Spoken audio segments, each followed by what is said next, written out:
Hello everyone, good morning. কেমন আছো তোমরা সবাই? আশা করছি সবাই ভালো আছো। আমরা কিন্তু এখন বেশ ভালো আছি, কারণ বাড়ি চলে এসেছি। তো আমার নতুন একটা ভিডিওতে তোমাদের ওয়েলকাম, মানে বলতে পারো এটা শ্বশুরবাড়ি আসার পর মানে দ্বিতীয় ভিডিও, ব্লগ ভিডিও। তা সকালে ঘুম থেকে ওঠার পর বাইরে চলে গেছিলাম, সবার সঙ্গে কথা বলছিলাম, বাবুকে নিয়ে বাইরে বেরোলাম। এই করতে করতে না অনেকটাই দেরি হয়ে গেছে, এদিকে বিছানাটা পড়ে রয়েছে। তারপর সবার সঙ্গে কথা বলে এখানে চলে আসলাম, যে ভাবলাম যে না আর দেরি করা যাবে না, বাসি বিছানাটা পড়ে রয়েছে, ঝটাপটে এসে বিছানাটা আগে পরিষ্কার করে নিই। আর জানালার পর্দাগুলো খুললে না মানে আলো চলে আসছে, আর এইভাবে মানে ভালো ফোনে দেখা যাচ্ছে না, সেই কারণেই আর কি মানে পর্দাগুলো বন্ধ করে লাইটটা জ্বালিয়ে নিয়েছি।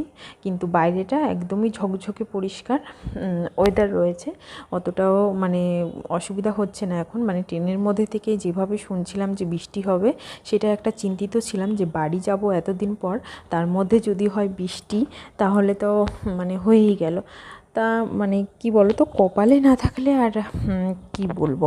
বাড়ি এসে অনেক আশা ছিল, মানে আসার পরের দিনই এখানে যেতে হবে, কিছু কিছু কাজ ছিল সেগুলো করতে হবে। কিন্তু হঠাৎই তো ট্রেনের মধ্যে থেকে বাবুর শরীরটা খারাপ হয়ে পড়েছে, এখনও শরীরটা মানে অতটাও ঠিক হয়নি, আর অনেকটা দিন ওই দিকে থেকে এসছে। আর এইখানে আসার পর মানে নিজের লোক ছাড়া আর কাউকেই সেভাবেও পছন্দ করছে না, কারোর কাছেই যেতে চাইছে না। আর আমরা যে ওকে রেখে কোথাও যাব সেটাও আবার হচ্ছে না, মানে বেশি সময় আমাদেরও যদি না দেখতে পায় তাহলে আবার কান্নাকাটি করছে, মানে ভীষণ একটা অসুবিধা হয়ে দাঁড়িয়েছে। আবার আমরাও কোথায় নিয়ে গেলে সেইখানে লোকজন দেখেও আবার কান্না করছে। তাই এদিকে আমার বিছানাটা তো পরিষ্কার হয়ে গেছে, তা মোটামুটি এখন ওই 10:30 মতন বেজে গেছে। তা ভাবলাম যাই ঝটাপট আগে বাবুর খিচুড়িটা বসিয়ে দিয়ে তারপর অনেক কাজ আছে, কিছু মোছামুছি ঘষাঘষি করতে হবে। অনেক দিন পরে এই ডিউটিটা পেয়েছি বাড়ি, আগে আমার এই ডিউটিটাই ছিল। তা ভাবলাম যে সোনাইয়ের খিচুড়িটাই আগে বসিয়ে তারপরে মোছামুছি ঘষাঘষিটা করে নেব। তাই ফ্রিজের মধ্যে থেকে একটু বিনস বের করে নিচ্ছি, আর গাজর। বাবা কিন্তু আগেই সমস্ত কিছু এনে রেখে দিয়েছিলেন, কারণ জানে যে সোনাইয়ের খিচুড়িতে বিনস, গাজর, বিট এইগুলো লাগবে। তাই সেগুলোই কেটে নিয়েছি, আর ডাল নিয়ে নিয়েছি, সমস্ত কিছু ধোয়া হয়ে গেছে। এখন জানলাটা বন্ধ করে দিলাম, কারণ এই ফোড়ন দিতে হবে, আর পুরো ঘরটায় গ্যাস হয়ে যাবে। আর জানলাটা খোলা থাকলে মানে এই দিকে সব চলে আসবে হাওয়ায়, তার জন্য ভাবলাম জানলাটা বন্ধ করে দিয়ে একদম চিমনিটা চালিয়ে দিই। তা সোনাইয়ের খিচুড়িটা বসিয়ে দিয়ে ওই দিকে দেখতে পাচ্ছ যে মশলাপাতির কৌটা রয়েছে। আমি যখন এখানে থাকতাম রান্না করতাম এইগুলো ব্যবহার করা হতো। আর মা আর বাবা যেহেতু এখন বাড়ি থাকে, তো এখন কি বলো তো, মানে বাইরে আমাদের ছোট একটা উনান আছে, বেশিরভাগ টাইম ওইখানেই রান্না করা হয়। আর রাতে তো দুটো রুটি মাত্র করা হয়, আর কিছুই না, তার জন্য এগুলো খুব কমই ব্যবহার করা হয়। আর মা ওই বাইরের জন্য আলাদা মানে কৌটা বানিয়ে নিয়েছে, এগুলো বাইরে নিয়ে গেলে নোংরা হয়ে যাবে, সে কারণে আর মা ধুয়ে মানে পরিষ্কার করে রেখে দিয়েছে, বাইরে আর নেয় না। তা আমি যেই মশলাপাতিগুলো মানে ওইখানে থেকে নিয়ে এসেছিলাম খোলা প্যাকেটগুলো, তা ভাবলাম যে ঠিক আছে, তাহলে আমরা যেহেতু প্রায় 1 মাস মতন এখানে থাকবো, এগুলো আমাদের অনেকটাই কাজে লাগবে। আর বাড়ি এসছি মানে রান্নাবান্না তো তোড়জোড়ই চলবে, খাওয়া দাওয়া। তা সেই কারণেই সমস্ত মশলাগুলো যা যা নিয়ে এসেছিলাম, ধনের গুঁড়ো, জিরের গুঁড়ো, পনির মশলা, সেগুলো সব ওইদিকে ঢেলে দিলাম। ঢেলে নুন হলুদ সমস্ত কিছু রেখে দিলাম ডাব্বার মধ্যে।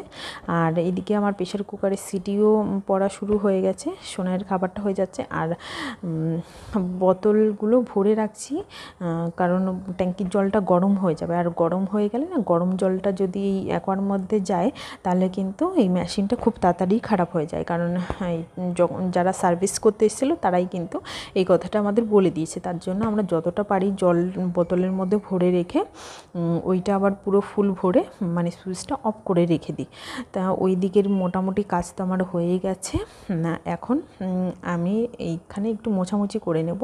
এই যে ফ্রিজ রয়েছে, মানে কলিংয়ের যে সমস্ত জিনিসগুলো রয়েছে সেগুলো একটু ভালো করে ভাবছি যে পরিষ্কার করে দিই। মা সব কিছুই পরিষ্কার করে রেখেছে, তাও আমি ভাবছি যে ঠিক আছে কি করব, তাহলে এখন এইগুলো একটু হাতে পাতে করে দিই, এই আর কি। আর আমাদের সকালে কিন্তু সবারই খাওয়া দাওয়া হয়ে গেছে। আর এই জায়গাটা দেখো, তোমাদের দাদা ভাইয়ের শেভিং কিটের ব্যাগ সমস্ত কিছু এইখানে রেখে দিয়েছে। এইখানে সবাই হাত টাত ধোয়, তা ভাবলাম যে ঠিক আছে এটাকে এইখান থেকে সরিয়ে মানে নিচে রেখে দিই। বেসিনের নিচে কিন্তু আমাদের সমস্ত এই সাবান বলো সার্ফ বলো এইটা রাখার জন্য আমরা একটা স্টোর টাইপের ছোট বানিয়ে নিয়েছি। ওইখানে এই সমস্ত জিনিসগুলো আমাদের থাকে, তা ওইখানে রেখে দিলাম। আর এইখানে কলিং দিয়ে এখন এইখানের আয়নাগুলো পরিষ্কার করে দেবো। আর টাওয়ালগুলো রয়েছে, টাওয়াল গামছা এগুলো সমস্ত কিছু ধোয়াই রয়েছে, এইখানে মেসি হয়ে রয়েছে। তা ভাবলাম যে ঠিক আছে এইগুলো এইখানে ভালো করে ভাঁজ করে রাখি। ফুলের টবটা এর নিচে এইগুলো না, যখন আমাদের এই নতুন বাড়িটা বানানো হয়েছিল তখনই কিন্তু সমস্ত কিছু আমি এই পছন্দ করে কিনে রেখে দিয়েছিলাম, যে যখন নতুন বাড়ি আসা হবে তখনই এইখানে এগুলো লাগানো হবে, এই আর কি। তা অনেকই কাজ বাকি আছে এখনও। উপরে আমাদের একটা রুমই কমপ্লিট হয়েছে, এখনও দুটো রুম বাকি রয়েছে, সেগুলো এখনও কমপ্লিট হয়নি। আশা করছি যে যদি সময় হয় তাহলে তোমাদের আমার বাড়িটা একটু ঘুরে দেখাবো, এই আর কি। এখন এই ডাইনিং টেবিলের উপরে দেখো এই ম্যাটগুলো পাতা থাকে, তো এবার নিচে মোছাও হয় রোজ, আর এই ম্যাটগুলো একটু ভালো করে ক্লিন করে দিচ্ছি। আর আমরা নেই যেহেতু, তাহলে মানে এইখানে তো বুঝতেই পারছো খাওয়াই হয় না আমাদের, মানে ওইখানে থাকতেও দেখেছো তোমরা ডাইনিং টেবিল আছে, সেইখানে আমরা খাই না। তাই এইখানেও কিন্তু ডাইনিং টেবিলটা কেনা হয়েছিল যখন বাবু আমার পেটে ছিল, আমার মানে খেতে অসুবিধা হতো নিচে বসে, সেই কারণেই কেনা হয়েছিল। কিন্তু সেই তখনই আমি খেতাম, আর তারপরে তো মানে খাওয়াই হয় না, আমরা এক একজন এক এক টাইমে খাই, তো সেই কারণে ডাইনিং টেবিলে বসে মানে খাওয়াই হতো না, এই আর কি। ওই টিভি দেখতে দেখতে সোফার উপর বসে খেয়ে নেবে। তা আমাদের এই ডাইনিং টেবিলটা কিন্তু মানে অর্ডার দিয়ে বানানো হয়েছে। তোমরা মানে এটা পুরো একটা কি বলতো গ্রানাইট, আর ওর উপরে যে পেন্টিংগুলো আছে, যে দোকান থেকে আমরা বানিয়েছিলাম, ওই দাদাভাই আমাদের ফটো পাঠিয়ে দিয়েছিল যে তুমি তোমার টেবিলের উপর মানে কি ডিজাইন চাও। তো আমি একদম হালকার মধ্যেই এটা ভাবলাম যে ঠিক আছে, ব্ল্যাক চেয়ার আমার পছন্দ ছিল, ভাবলাম ব্ল্যাক চেয়ারের সঙ্গে তাহলে এটাই হয়তো ভালো লাগবে, সেই কারণে এটাই পছন্দ করে নিয়েছি। তারপর স্নান করে আমরা কিন্তু রেডি হয়ে বেরিয়ে পড়েছি। এটা আমার যা, তোমাদের অনেকবারই গল্প করেছি আমার পিস্তাতো জায়ের কথা, মানে আমার পিসি শাশুড়ির বৌমা, আর এটা আমার ননদ। আমরা সবাই মিলে যাচ্ছি আমাদের পুরনো বাড়ির এইখানে, মানে এটা হচ্ছে আমাদের পুরনো বাড়িটা। এখানে এখন মানে আমার কাকা শ্বশুর ওনারা থাকে, একদিন এই বাড়িটাও তোমাদের ঘুরে দেখাবো। আর এইখানে হচ্ছে আমার পিসি শাশুড়ির বাড়ি, সেই বাড়িতেই অনুষ্ঠান হচ্ছে, মানে কীর্তন ছিল, সেই প্রোগ্রামটা শেষ হয়ে গেছে আজকে। ওই পরের দিনের খাওয়া দাওয়া বলতে পারো, যে সমস্ত লোকজনগুলো ছিল তাদের খাওয়া দাওয়া হবে, সেই প্রোগ্রামই রান্নাবান্না হচ্ছে। আর তোমাদের আর একটা জিনিস দেখাই, এইখানেও কিন্তু আমাদের জায়গা রয়েছে। প্রথমে আমাদের ইচ্ছা ছিল যে এইখানেই বাড়ি করার, কারণ মানে আমরা এখানে জায়গা রেখেছিলাম, সেই কারণেই আমার পিসি শাশুড়ি ওনারা কিন্তু এইখানেই বাড়ি করেছে, যে সবাই একসঙ্গে এখানেই থাকা হবে কাছাকাছি। কিন্তু আমাদের এইখানে আর বাড়ি করা হয়নি। সেটা কেন হয়নি সেটা তোমাদের বলবো আস্তে আস্তে। তো এইখান থেকে আমরা এখন ওই দূরে ওইখানে চলে গেছি। তা কী কী রান্না হয়েছে সেটাই তোমাদের সঙ্গে আবার একটু শেয়ার করে দিলাম। আজকে ওই মাছ রান্না হয়েছিল, ডাল, তারপর একটা মাছের মাথাতে ঘ্যাট রান্না হয়েছে। এটা আমার মানে বলতে পারো দাদা ভাসুর হয়, আর এটা আমার কাকিমা, কাকি শাশুড়ি, মানে তোমাদের দেখালাম যে এই বাড়িতে আমার শুধু কাকারাই থাকে এখন, সেই হচ্ছে কাকিমা। আমরা সবাই বসে এখানে রান্নাবান্না যেহেতু একটু লেট রয়েছে, তা আমরা এখন একটু মুড়ি টুড়ি খাচ্ছিলাম।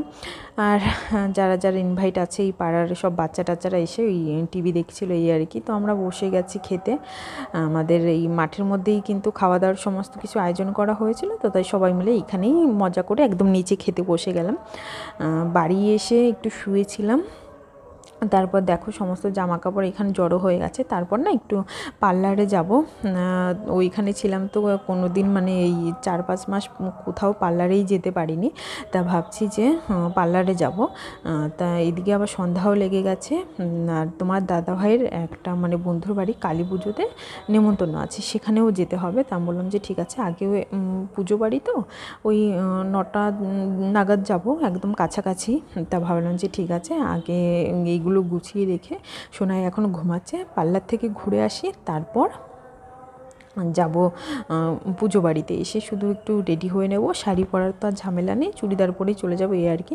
তো আমি আর আমার যা মিলে চলে এসেছি পার্লারে। তোমাদের দাদাভাই বাইকে করে ছেড়ে দিয়ে গেল, আর যাওয়ার সময় আমরা টোটোতে চলে যাচ্ছিলাম, মানে বাড়ি চলে এসেছিলাম। তার রেডি হয়ে গেছি দেখো পুজো বাড়ি যাওয়ার জন্য। আমি, তোমাদের দাদাভাই, আমার ননদ আর ননদের ছেলে, আমরা চলে আসলাম আগে, কারণ কি বাবুকে এত লোকজনের মধ্যে আনলাম না, আবার লোকজন দেখে হয়তো কান্না শুরু করবে।